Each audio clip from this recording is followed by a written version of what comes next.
La justice a deux vitesses. Une justice pour le pouvoir en place et une justice pour le peuple.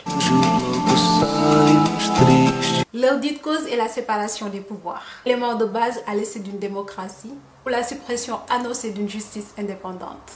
Juge baratineur, incapable de nous défendre contre des hommes en cravate, mais quand même soucieux de se faire payer pour ses dites compétences, mais inapte à faire ce qu'on lui demande. L'initiateur des poursuites judiciaires qui ne respecte pas la procédure pénale, qui ne répond jamais à nos requêtes, moins encore au droit en refusant de s'autosaisir. Classant en masse les plaintes de simples citoyens, quelle que soit leur qualité ou leur raison. Ou parfois même se permet de nous opposer en non-lieu. On se retrouve dans un Sénégal sans grande compétence, ni d'intégrité ou de raison, qui prétendrait nous faire avancer. Opportuniste, matérialiste, corrompu, doué pour le mensonge, le faux, la manipulation et la spoliation. C'est le profil et la norme qui est recherché. C'est aux citoyens seuls et désarmés de se défendre et de bien le comprendre. Il ne convient ni de vous engraisser, ni de vous agresser d'ailleurs, et encore moins de vous faire confiance. Pourquoi dissimuler des preuves d'association de malfaiteurs? Pourquoi vouloir entraver à l'exercice ou à la saisine de la justice? Pourquoi porter atteinte à l'état civil ou encore autoriser la soustraction ou le détournement de biens, sans parler de la corruption passive ou active ou du trafic d'influence? La concussion, l'abus d'autorité ou de pouvoir, l'abus de confiance, l'escroquerie et encore le harcèlement moral. Les faits sont punis par le droit pénal et je vous apprends rien. Tout fait quelconque de l'homme qui cause à autre un dommage oblige celui par la faute duquel il est arrivé à le réparer.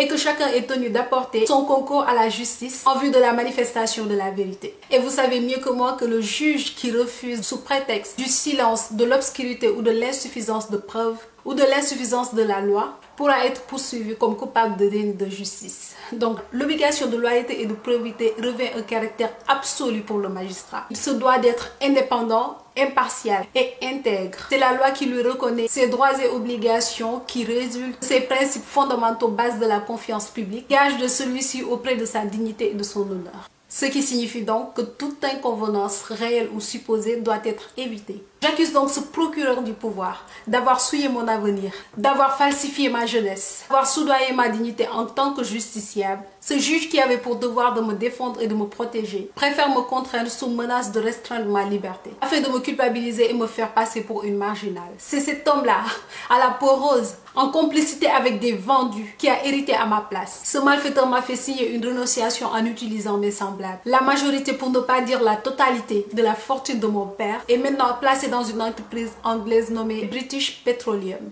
BP. Un désastre économique pour ma famille, dont certains se rendent toujours pas compte. Je les appelle des inconscients et la plupart sont mes jeunes frères. Choqué du mépris de cet homme qui bafoue les droits les plus élémentaires, j'ai décidé de publier sur cette scandaleuse affaire. En ce moment, c'est sûr qu'il a en tête de me condamner et me mettre en prison. De plus, je dis que la vérité, et cela n'est pas condamnable. Par contre, surprendre la volonté de mes semblables par la ruse et les soumettre par la violence, cela ne les impressionne pas du tout.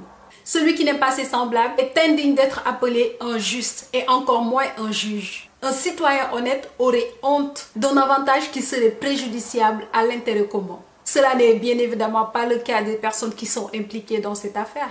Le pouvoir souverain nous appartenant, il suffit aux citoyens de vouloir pour qu'aucune force ne prévale sur leur volonté. Il ne peut s'en élever une autre dans la nation, sans leur consentement.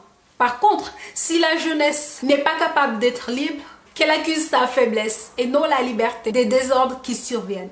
Je demande que justice me soit rendue, les sommes détournées restituées. La justice rejette tout le temps ses responsabilités en employant des inconséquents, illustration de l'incompétence du procureur de la République à gérer les dysfonctionnements en matière de justice, en rejetant sa responsabilité et en s'alliant au pouvoir. Vous laissez en liberté des criminels, des voleurs, des escrocs, des individus sans scrupules. Cette bande organisée m'a spolié de mes biens, entraînant la destruction de milliers d'emplois, ainsi le déclin de l'industrie sénégalaise. Vous savez mieux que moi que le mot criminel n'est pas trop fort.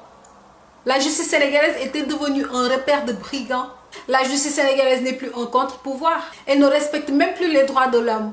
On se souvient d'ailleurs de l'affaire de Khalifa Sall ou encore de Karim Wade. Pourquoi on n'applique pas la même chose pour le frère du président? L'incorruptible se fait rare dans les prétoires. Le mal a aveuglé le premier défenseur de la société. Un magistrat renégat qui déshonore la justice, ébloui par l'appât d'un gain injuste et malhonnête. L'autorité de cette administration n'est plus crédible. Il est temps d'assainir les tribunaux des brebis galeuses.